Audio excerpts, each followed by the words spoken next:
준호의 주식 노트. 오늘은 2022년 해외 주식 유망 종목으로 꼽히는 애플에 대해 알아보겠습니다. 처음으로 애플의 기업 소개입니다. 애플은 1976년 4월 1일에 설립된 미국의 IT 기업이며 하드웨어, 소프트웨어, 온라인 서비스를 디자인, 설계, 개발, 제조, 판매합니다.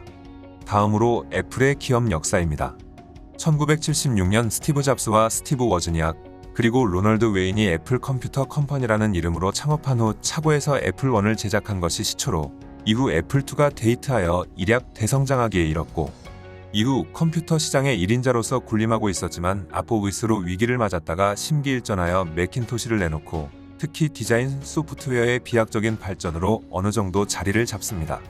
그런데 애플은 마이크로소프트와 맥OS의 디자인을 대여하는 라이선스 계약을 맺을 때 계약서의 내용을 애매하게 놔두는 큰 실수를 범하고 마는데, 그 후 윈도우는 시장에서 선풍적인 인기를 끌게 되었고, 아차 싶었던 애플은 라이선스 계약은 윈도우 1.0에만 적용된다고 주장하며 소송을 걸지만 무참히 기각돼버리며 결국 애플은 마이크로소프트와의 경쟁에서 밀려 2인자 자리에 머물게 됩니다. 게다가 갖가지 잡스의 삽질들, 폐쇄적인 하드웨어 정책과 지금의 제일 큰 수입원인 맥의 초기 프로젝트에서 잡스가 프로젝트를 포기시키고 리사를 미는 등 마케팅의 실패로 인해 이사회가 잡스를 해고하기까지 당했었습니다.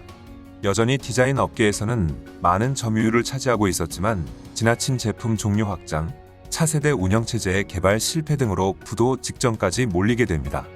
이때 애플은 잡스가 세운 넥사에서 만든 운영체제 넥스트 스텝을 차세대 운영체제로 선택하면서 넥스트사를 인수하게 되고 잡스를 다시 경영자로 내세웁니다.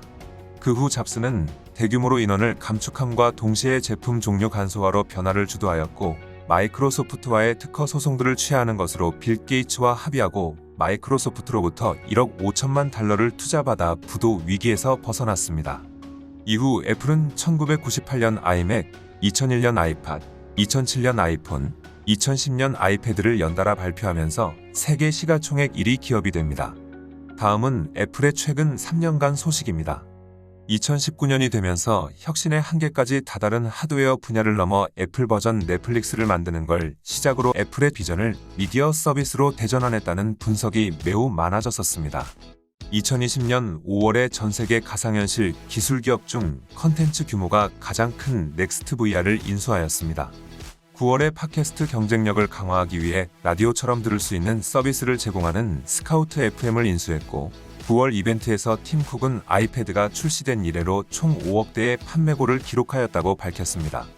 11월에는 애플페이의 전세계 활성 사용자 수가 5억 700만 명을 기록하였고, 압도적인 시스템 반도체 설계 역량에 힘입어 ARM 기반 컴퓨터인 애플 실리콘을 선보였습니다.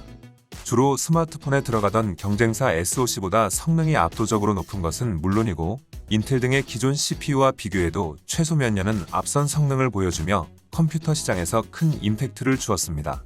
기존 컴퓨터 시장에서 칩셋 제조사별로 약간의 성능 차이가 나는 것은 언제나 있어 왔으나, 이번 M1 SoC처럼 엄청난 성능 차이를 보여준 적은 사실상 처음이라 업계에 큰 파장을 불러일으켰습니다.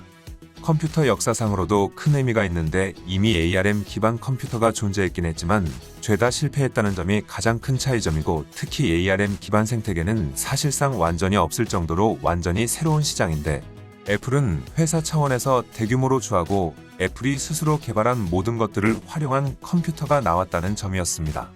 즉, 하드웨어와 소프트웨어 둘 다 만드는 셈인데 이런 회사가 굉장히 드물다는 걸 생각해 본다면 상당히 이례적이었습니다. 또한 실제품이 등장하면서 일반 유저든 전문가든 모두 호평을 하고 있으며, 실제 테스트상에서도 높은 성능에 더 좋은 배터리 성능을 보여줌에 따라 PC 유저들에게도 큰 임팩트를 선사했으며, 아예 여러 기업에서도 애플처럼 독자적인 ARM 칩을 개발한다고 선언할 정도로 매우 큰 영향을 주고 있습니다. 대표적으로 마이크로소프트, 구글, AMD, 삼성, 퀄컴, 그리고 기타 등등에서 독자적인 ARM 칩을 개발한다고 기사까지 나온 상태이니 가히 스티브 잡스 시절의 아이폰에 버금가는 혁신이라 할 수 있습니다. 실제로 인텔과 AMD 쪽에서 애플의 M1 칩을 여러 번 언급하고 있을 정도로 애플이 다시 한번 혁신을 주도할 거라 기대하고 있습니다. 자사 컴퓨터 모두 애플 실리콘으로 대체될 예정이며 심지어 전문가용 컴퓨터인 맥프로까지 2020년 기준으로 2년 내로 대체될 예정이라고 하며 현재 많은 제품들이 M1 칩을 사용하여 출시되고 있습니다. 2020년 12월에는 2010년대 중반에 잠시 추진했다가 별다른 진척을 보이지 않던 전기자동차 개발이 다시금 본격화되었다는 보도가 나오고 있으며 2021년 1월 향후 애플카의 생산을 위해 전 세계 여러 자동차 기업들과의 협상 과정에 있다는 것이 알려졌습니다. 마지막으로 애플의 기업 최근 실적을 살펴보겠습니다.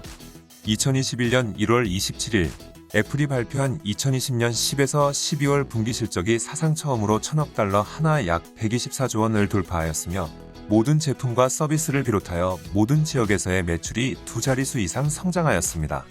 또한 해당 분기의 영업이익은 335억 달러 하나 약 37조 원으로 삼성전자의 2020년 연간 총 영업이익 36조 원을 뛰어넘었습니다. 2021년 1월 27일 컨퍼런스콜에서 팀 쿡에 의하면 현재 전 세계 활성화된 애플 기기는 16.5억 대이며 이는 2019년에 발표한 14억 대에 비해 2.5억 대가 증가한 수치입니다. 이 중 아이폰 사용자의 수는 10억 명으로 집계되었다고 합니다. 2021년 2월 애플워치의 사용자 수가 1억 200만 명을 기록하였습니다. 2021년 기준 애플의 전세계 시계 시장 점유율은 롤렉스보다 높은 것은 물론이고 스위스 시계 산업 전체를 합친 것보다도 크고 애플워치는 시계 역사상 가장 많이 팔린 시계로 기록되고 있습니다. 2022년 1월 장중 한때 전세계 기업 최초로 시가총액이 3조 달러를 돌파하였고 이로써 시가총액 1조 달러, 2조 달러에 이어 3조 달러를 모두 최초로 돌파한 기업이 되었습니다. 2022년 1월 28일 팀 쿡에 의하면 현재 전 세계 활성화된 애플 기기는 18억 대이며 이는 1년 전에 발표한 16.5억 대에 비해 1.5억 대가 증가한 수치입니다. 또한 애플 서비스를 사용하는 유료 사용자의 수가 7.85억 명을 돌파하였다고 합니다.